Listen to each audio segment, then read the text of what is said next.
মুখ্যমন্ত্রীর নির্দেশকে বুড়ো আঙুল। মুর্শিদাবাদে পিএইচির জলে রমরমা মাছের চাষ। জল অপব্যবহার নিয়ে ক্ষুব্ধ মুখ্যমন্ত্রী। জলের অপব্যবহার রুখতে কড়া পদক্ষেপের নির্দেশ দিয়েছেন মুখ্যমন্ত্রী। তারপরেও কিভাবে ডোমকল ব্লকের ধুলা ও উলি অঞ্চলে চলছে পিএইচি জলের অপব্যবহার, সেই নিয়েই কিন্তু সরব হচ্ছেন মানুষজন। রাকিবুল ইসলাম আমাদের সঙ্গে টেলিফোনে রয়েছেন প্রতিনিধি, বিস্তারিত জানবো। রাকিবুল।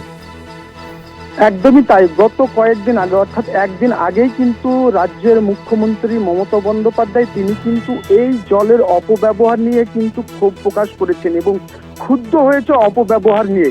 এই যে পিএইচির জল, যেটা কিনা লক্ষ লক্ষ কোটি কোটি টাকা ব্যয় করে তৈরি করা হয় প্রজেক্ট অর্থাৎ প্রকল্প, সেই প্রকল্প সাধারণ মানুষের মধ্যে কিন্তু জল সরবরাহ করার জন্যই তৈরি করা হয়। আর সেই জল কিন্তু মানুষের কাছে পৌঁছানোর আগেই ব্যক্তিগত সম্পত্তি, ব্যক্তিগত জমি এবং কখনো পুকুরে সেই জল গিয়ে মাছের চাষ হচ্ছে। আর তাতেই কিন্তু ক্ষোভ প্রকাশ করে স্থানীয়রা অভিযোগ জানাচ্ছেন, দীর্ঘ কয়েক বছর ধরে এই জল কিন্তু সাধারণ মানুষের আগে পৌঁছে যাচ্ছে পুকুরে, পুকুর ভরাট করেই কিন্তু চলছে মাছের চাষ।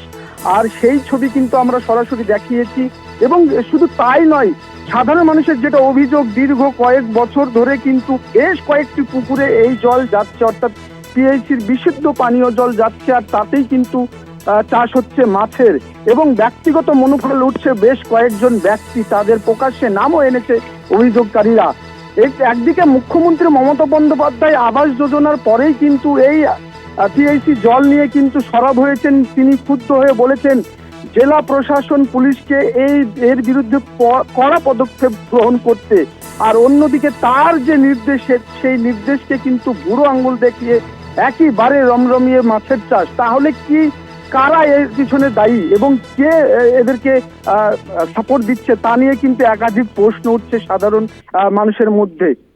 অভিক, ধন্যবাদ তোমায়। রাকিবুল ইসলাম আমাদের সঙ্গে টেলিফোনে ছিলেন।